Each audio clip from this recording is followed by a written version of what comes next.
এই মাহফিল করোনার মধ্যেও বন্ধ হয় নাই। এই মাহফিল চলুক, বরকতময় মাহফিল, কোরআনের মাহফিল, কোরআনের পাখির মাহফিল। এই মাহফিল আল্লাহ তাআলা আমাদেরকে শেষ বিচারের দিনে কঠিন মুসিবতের সময় নাজাতের উসিলা তৈরি করে দিন। আমিন। আমরা রাত তো গভীর হয়ে গেছে, আপনারা এতক্ষণ ধরে অপেক্ষা করছেন। যদি জিজ্ঞেস করি কেমন আছেন, কেমন আছেন? আমিও আপনাদের মতন আলহামদুলিল্লাহ। আল্লাহ অনেক ভালো রেখেছেন, সুস্থ রেখেছেন। এই যে শুকরিয়া আদায় করলাম, সবাই তো কাশতেছে, কাশিও আলহামদুলিল্লাহ। ঠিকই বলছেন, ঠিকই বলছেন। আমরা যে অবস্থায় থাকি না কেন, রোগে থাকি, শোকে থাকি, বিপদে থাকি, আপদে থাকি, জেলে থাকি, রিমান্ডে থাকি, সকল অবস্থাতে আলহামদুলিল্লাহ। আর এই আলহামদুলিল্লাহ বললে খুশি হন কে? বেজার হন কে? কাকে খুশি করব? ইনশাআল্লাহ সকল খুশি এবং সন্তুষ্টি কেবলমাত্র আল্লাহ তাআলার জন্য। কেবলমাত্র কার জন্য? আল্লাহর জন্য। আমরা যে কাজই করি না কেন, সেই কাজটি যেন আল্লাহর খুশির জন্য করতে পারি, আল্লাহ সন্তুষ্টির জন্য করতে পারি, আল্লাহকে রাজি খুশি করার জন্য যেন করতে পারি। এই পৃথিবীতে এসেছি মাত্র সামান্য সময়ের জন্য। কতটুক সময়? সামান্য সময়। যে কোনো মুহূর্তে আল্লাহ তাআলা নিয়ে যাবেন। এই যে কথা বলছি, এই কথা বলতে বলতেই আল্লাহ তাআলা নিয়ে যেতে পারেন। আল্লাহ তাআলা কি বলছে? কুল্লু নাফসিন যায়িকাতুল মাউত, প্রতিটি প্রাণীকে মৃত্যুর স্বাদ গ্রহণ করতে হবে। তাহলে আমরা যে পৃথিবীতে আসলাম তো মৃত্যুর জন্যই, নাকি বাঁচার জন্য? বাঁচার জন্য আসছি? বাঁচার জন্য আসি নাই, মৃত্যুর জন্য আসছি। জীবনে আল্লাহ রাব্বুল আলামিন পৃথিবীতে পাঠিয়েছেন মৃত্যুর ডাক, মরণের ডাক দিবেন, তার ডাকে সাড়া দিতে হবে, চলে যেতে হবে। আমরা এসেছি একটি ট্রানজিট পিরিয়ডের মতো, অল্প সময়ের জন্য। আমরা যদি আজকে এই বনগ্রাম থেকে ঢাকায় যাই 5 দিনের জন্য, তাহলে আপনারা কি করবেন? একটা ব্যাগের মধ্যে কতগুলো সামান নেবেন, লুঙ্গি, গামছা, pyjama, panjabi, pant, shirt, toothpaste, brush, এই তো অল্প কিছু সামান। আপনি কি 1 বছরের সামান নিয়ে যাবেন? 1 বছরের সামান নিয়ে যাবেন না। যাবেন 5 দিনের জন্য, সামান্য কিছু জিনিস নিয়ে যাবেন।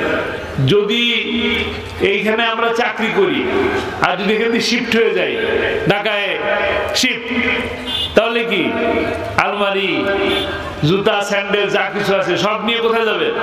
বাড়িতে যদি গরু ছাগল থাকে তাও নিয়ে কোথায় যাবেন? ঢাকায়, নাকি? আসলাম কয়দিনের জন্য? সামান্য দিনের জন্য, অল্প কয়েকটা দিন। এই অল্প কয়েকটা দিনের জন্য আমরা এই দুনিয়ায় অনেক মজা, অনেক মায়া জড়াই যায়।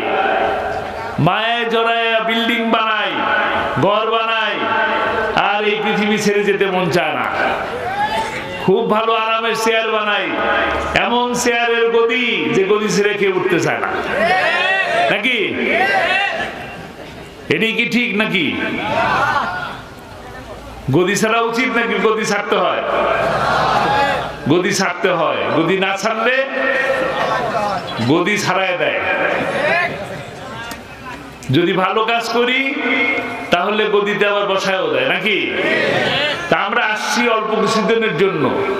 অল্প যে কয়দিনই থাকি না কেন, আল্লাহকে খুশি করার জন্য, রাজি রাখার জন্যই চেষ্টা করা।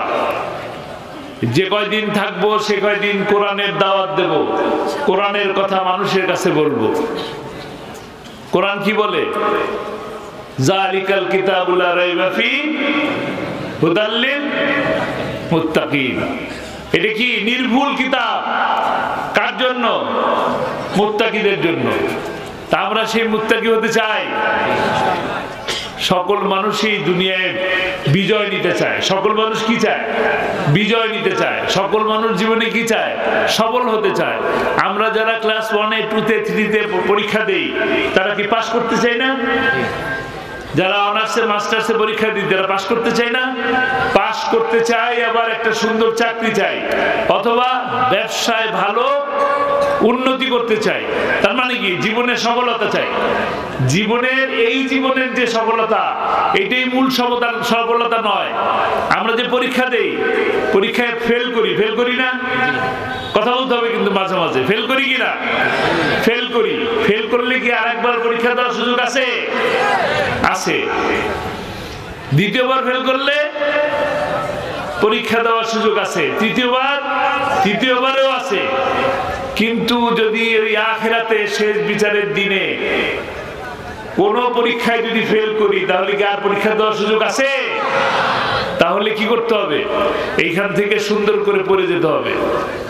সুন্দর কাজ, আল্লাহর খুশির কাজ করে যেতে হবে।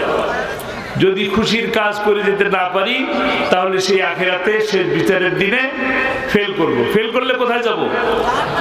পাস করলে আমরা কোথায় যেতে চাই? জান্নাতে। জান্নাতে যাওয়ার কাজ কি? জান্নাতে যাওয়ার কাজ হলো আল্লাহর হুকুম আহকাম গুলো মানা। আল্লাহর হুকুম কি? নামাজ পড়ো। আল্লাহর হুকুম কি? নামাজ পড়ো, রোজা রাখো, যাকাত দাও, হজ করো। চারটা তো। এর সাথে ঈমান আনতে হবে। 1 নম্বরে ঈমান আনছি না? আমরা সবাই ঈমান আনছি। কার উপরে? আল্লাহর উপরে। আল্লাহর উপরে ঈমান আনছি। এখন আমাদের দরকার আল্লাহর হুকুম মানা, নামাজ পড়া, রোজা রাখা। আমরা যে নামাজ পড়লাম, সেই নামাজটা অন্য কেউ পড়তে বলতে হবে, যিনি নামাজ পড়তেছেন না। তাহলেই দুনিয়ার জীবনে আপনি সফল হবেন। কোরআনের সাথে যারা থাকে, এই কোরআনের সাথে যারা থাকে, তারা সম্মানিত হয়। আর যারা কোরআনের সাথে থাকে না, তারা জিল্লতি ভোগ করে। অনেক টাকা কামাইলাম, অনেক সম্মান কিন্তু থাকে না। থাকে? বাংলাদেশে একজন অনেক ধনী ছিল, অনেক টাকার মালিক, মানুষ থেকে দরবেশ বলে। তার অবস্থা কি হয়েছে? ভালো কিছু হয়েছে? ভালো কিছু হয়নি। সম্মানিত হয়েছে? অসম্মানিত হয়েছে? আপনাদের প্রিয় কোরআনের পাখি আল্লামা সাঈদীর বিরুদ্ধে যে রায় লিখেছিল, ফাঁসির রায়, তার নাম কি? হ্যাঁ, তিনি কি সম্মানিত হয়েছে? ফাঁসির রায় লেখার পরে তাকে পাওয়া গেল কোথায়? কচু পাতায়, কলা পাতায় নাকি? তারপরে গামছা দিয়ে, গরু ছাগল বাঁধে যে দড়ি দিয়ে, সেই দড়ি দিয়ে তাকে গলায় বেঁধে টেনে হিস্সে নিয়ে গেছে। অনেক সম্মানিত হয়েছে। ফাঁসির রায় তো বারবার লিখছেন। অনেক সম্মানিত হয়েছে কিনা? কোরআনের সাথে যারা থাকবে না, তাদের এইরকমই দুনিয়াতে জিল্লতির মুখ্য হইতে হবে। আর যারা কোরআনের পক্ষে থাকবেন, তাহলে কোরআনের পাখি যেরকম সম্মানিত হয়েছেন, ওইভাবে সম্মানিত হবে। কোরআনের পাখি আল্লামা সাঈদীকে ফাঁসির রায় দেওয়া হয়েছে। আপনাদের এই নাটোর থেকে শুরু করে রাজশাহী, বগুড়া, বাংলাদেশের সমস্ত জেলায় জেলায় প্রতিবাদ হয়েছে, প্রতিরোধ হয়েছে। সেই প্রতিবাদ প্রতিরোধে মানুষের রক্ত গেছে, জীবন গেছে। জীবনের বিনিময়ে আল্লাহর অসীম দয়া, তিনি তার জীবনটা ভিক্ষা পেয়েছিলেন। 13 বছর বন্দী রেখেছে। 13 বছর বন্দী রেখেও তারা তাকে হত্যার চক্রান্ত থেকে রক্ষা দেয় নাই। 13 বছর পর যখন তারা বুঝতে পারলো এই দেশে আর থাকা যাবে না, পালিয়ে যেতে হবে, এই লোককে বাঁচায় রেখে গেলে বিপদ আছে, সে কারণে তারা করলো কি, হাসপাতাল থেকে মিথ্যা কথা বললো, হার্ট অ্যাটাক হয়েছে। হার্ট অ্যাটাকের কথা বলে তাকে নিয়ে গেল পিজি হাসপাতালে। কোন হার্ট অ্যাটাকের পেশেন্ট কি হুইল চেয়ারে বসে নাকি স্ট্রেচারে শুয়ে থাকে? কোন হার্ট অ্যাটাকের পেশেন্টকে এইভাবে সুন্দর করে হাসি দিতে পারে? পারে না। কিন্তু তিনি সকলকে সুন্দর একটি হাসি উপহার দিলেন। হাসি উপহার দিয়ে বুঝিয়ে গেলেন, যতই নির্যাতন করো না কেন, কোরআনের পক্ষ আমি ছাড়ব না। তিনি কোরআনের পক্ষে ছিলেন, হাসি দিলেন, আপনাদের সকলকে সালাম জানিয়ে চলে গেল। হাসপাতালে আমার পরিবারের সকল সদস্যরা ছিল।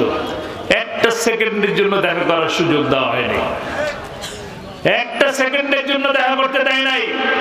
প্রতিটি দরজায় দরজায় নক করা হয়েছে, ডাক্তারের দরজায়, পুলিশের দরজায়, হাসপাতাল কর্তৃপক্ষের দরজায়, কেউই সাড়া দেন নাই। না, দেখা করা যাবে না, মারাত্মক অবস্থা, দেখা করা যাবে না। এত সুন্দর হাসি দিয়ে যিনি ঢুকলেন তিনি মারাত্মক অবস্থা। তারপরে কি করলো, ইনজেকশন পুশ করে তাকে হত্যা করা হয়েছে। আপনারা বিচার চান এই হত্যার? এই হত্যার বিচার করবো আমরা ইনশাআল্লাহ। ইনশাআল্লাহ এই হত্যার বিচার হবে, আমরা এর প্রতিশোধ নেব ইনশাআল্লাহ। প্রতিশোধ নেব কিভাবে? প্রতিশোধ নেব আল্লামা সাঈদীর স্বপ্ন পূরণের মাধ্যমে। আল্লামা সাঈদী সারা বাংলাদেশে, রূপসা থেকে পাথুরিয়া, সারা বাংলাদেশের প্রত্যেকটি অঞ্চলে কোরআনের দাওয়াত দিয়েছেন। কোরআনের দাওয়াত দিয়ে বলেছেন, শেষ কথা, আমি যেন কোরআনের রাজ কায়েম হয়েছে এই দৃশ্য দেখে যেন আমার মৃত্যু হয়। সেই স্বপ্ন কি বাস্তবায়ন হয়েছে? আমরা কি বাস্তবায়ন করতে পারবো? আমরা কোরআনের রাজ বাস্তবায়ন করব ইনশাআল্লাহ। আমরা গত 16টি বছর নির্যাতনের শিকার। এখানে যারা আছি তাদের হাত উঁচু করলে অসংখ্য হাত দেখা যাবে, যারা জেলে গেছে, মামলা হয়েছে, রিমান্ড হয়েছে, নির্যাতন হয়েছে।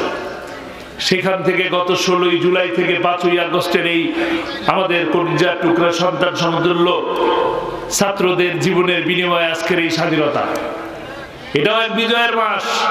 ডিসেম্বরও একটি বিজয়ের মাস, মুক্তিযুদ্ধের বিজয়ের মাস, স্বাধীনতার বিজয়ের মাস। এই যে আমাদের বাংলাদেশের 1971 সালের যে স্বাধীনতা, এই যে যুদ্ধ, এই বীরত্ব গাথা ইতিহাসকে শেখ হাসিনা বিকৃত করেছে।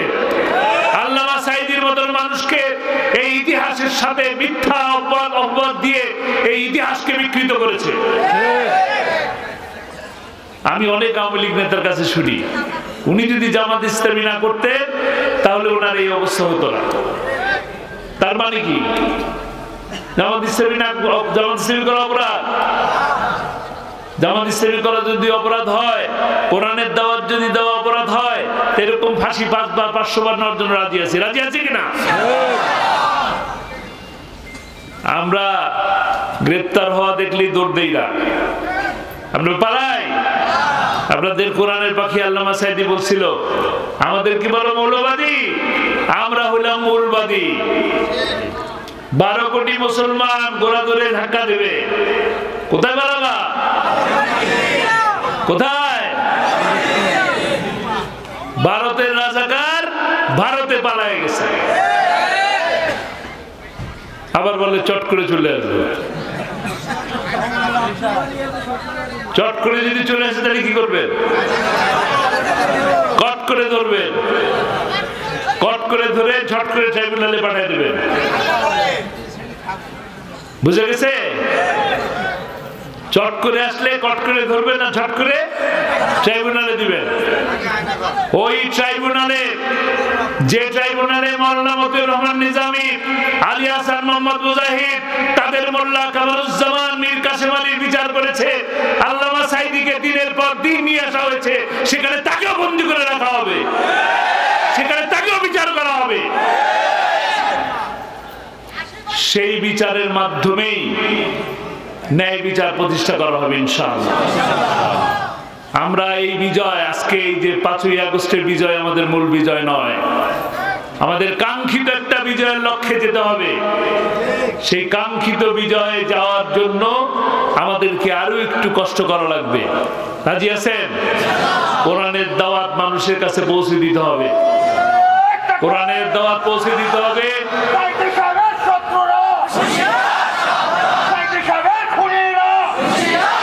কোরআনের দাওয়াত মানুষের কাছে পৌঁছে দিতে হবে। আর সামনে যে সময় আসবে, কোরআনের পক্ষের মানুষের সাথে থাকবেন। আপনাদের এখানে কোরআনের পক্ষে মানুষ আছে? কে, নাম কি বলেন? জোরে বলেন। নেতা আছে? নেতার নাম কি? ইনশাআল্লাহ আগামীতে যদি আল্লামা সাঈদীর সেই স্বপ্ন যদি পূরণ করতে চান, তবে ইউনিয়ন পরিষদ থেকে শুরু করে উপজেলা পরিষদ, উপজেলা পরিষদ থেকে পৌরসভা পরিষদ, পৌরসভা থেকে সিটি কর্পোরেশন, সিটি কর্পোরেশন থেকে জাতীয় সংসদ, তাদেরকে পাঠাবেন, কোরআনের পক্ষের মানুষকে পাঠাবেন। মনে থাকবে? রাজি আছি? কোরআনের পক্ষে আছি, কোরআনের পক্ষে আছি ইনশাআল্লাহ। আগামীতে আমরা কোরআনের পক্ষে সকলের রায় দেব। আর যারা শেয়ার বাজার লুট করেছে, যারা বাংলাদেশ ব্যাংকের ডাকাতি করেছে, যারা চিকিৎসা খাতকে ধ্বংস করেছে, যারা বিচার বিভাগকে পুষ্টিগত করেছে, তাদেরকে প্রত্যাখ্যান করব ইনশাআল্লাহ।